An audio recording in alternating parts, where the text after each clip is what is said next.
What's up guys, welcome back to day 148 of our combat journey.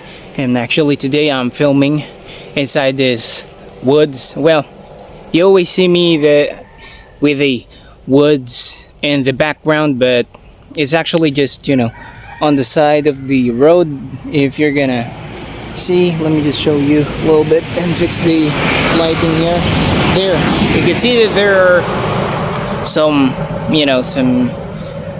bikes and other vehicles that pass by, and the reason why we are here with the out of the matrix style of chilling is actually our sensei is actually just a couple of walks away from us. And our situation, if you are already been here for a long time, you already know that my sensei doesn't really like filming, or well, he does let me film, but he just doesn't want me to vlog and upload my stuff. And I've been hearing some noise there, some unnecessary noises. I think there are some wild animals on my back, but it's just some small, maybe some sort of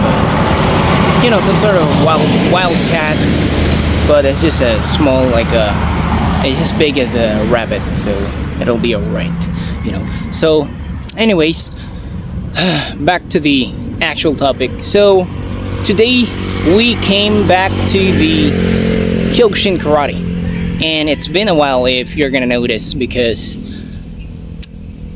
as you know, actually in the Philippines, and if you're a Filipino too, you know that there are lots of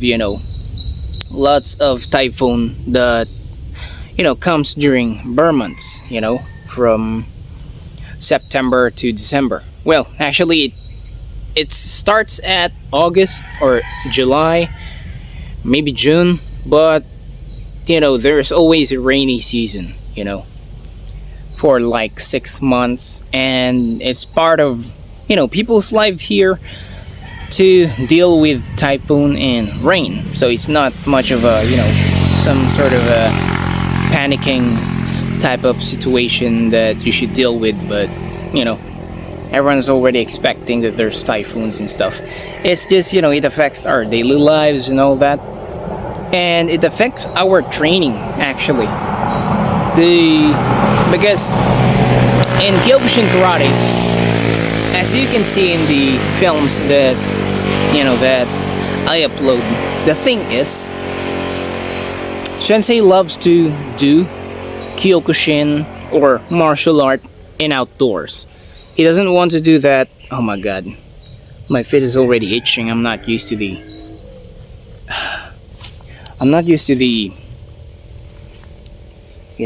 these grassy type of wild vines and wild leaves. My feet's not used to it. But anyway, I'm gonna make it this quick. So yeah, my sensei is not used to that.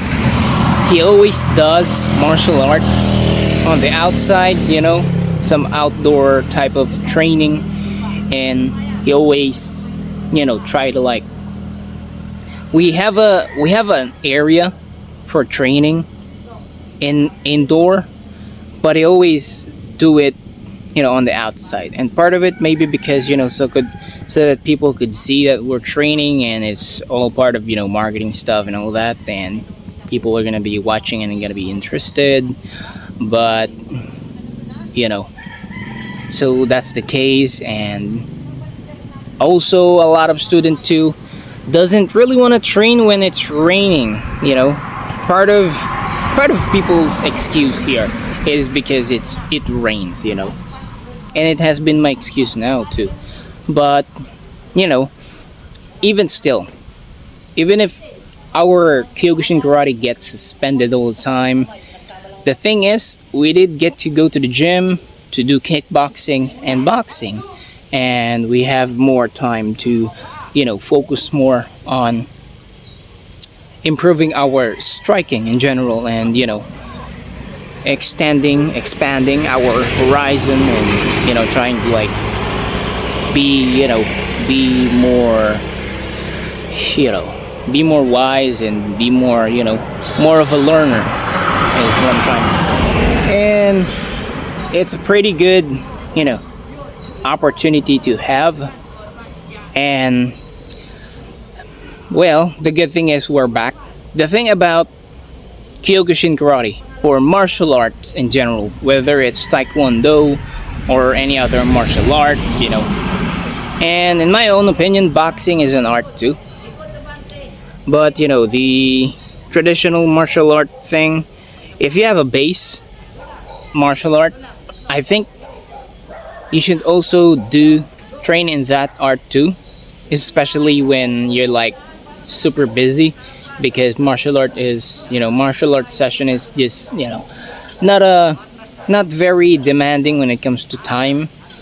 And you know, you could, you know, always train, and you could always get enough rest. And if you love to like do some stuff like Muay Thai, MMA, boxing, kickboxing, jiu-jitsu, the thing is, well, jiu-jitsu is also martial art, but the thing is, you know, if you have a base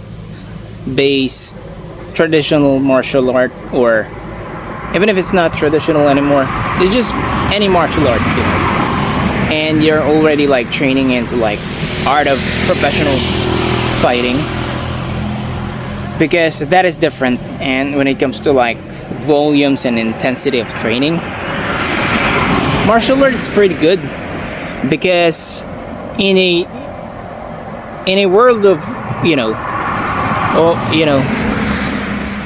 when you train, sometimes, especially when you want to become elite level, it sometimes is draining, and sometimes it can be overwhelming. That's what I'm trying to say. And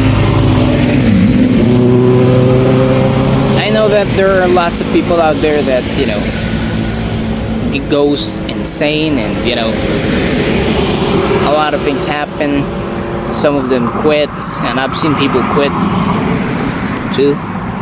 I think martial art could help you train to like, you know, be in a meditative state of like, you know, training, and you'll be able to like train the basics again. And believe me when I say this, training basics sometimes can feel, you know, less stressful, and also at the same time you get to like, you know, gain new perspective when you train the basics. And it really does help a lot of, you know, veterans in the sport always, you know, tell people to train the basics again. If, you know, if you're having some sort of plateau in your training, you should go back to basics again and again and again and again. And the late Kobe Bryant, rest in peace, late Kobe Bryant also mentioned about training the basics, you know. He doesn't get bored with the basics. He mentioned that before, and I don't know the exact verbatim, but I've heard it from him that he trains lots of basics when it comes to like, you know, his training. And I think martial art is a great help for you to, you know, to like keep your training and yourself, you know, sane, and you know, so that you won't go crazy and shit. And you know, it helps you, it really does help you to like have a different type of perspectives, and you're gonna have this, you know, this aha moment when you train in martial art again after training in like, you know, in, you know, professional fighting, because that's very different, you know. They got plyometrics and conditionings, endurance training, and also lots of, you know, training your arsenal so that you could make your body and turn it into a weapon. That's what I'm trying to say. So yeah, it's getting really itchy here. It's because my sensei is, near, and I don't want him to see me. And well, maybe if he sees a really good result with me filming this, like when you see that, oh, maybe it's a good thing that, I am vlogging. If he sees me a lot of, positive feedback from viewers, or maybe a lot of people are watching me, and maybe a lot of people are subscribed to the channel, and if you want to help me be able to, to film and be able to vlog in front of my sensei, and show him that vlogging is good, because he does not have a good opinion in vlogging, well, help me by subscribing and liking this video, and tell your friends to subscribe too.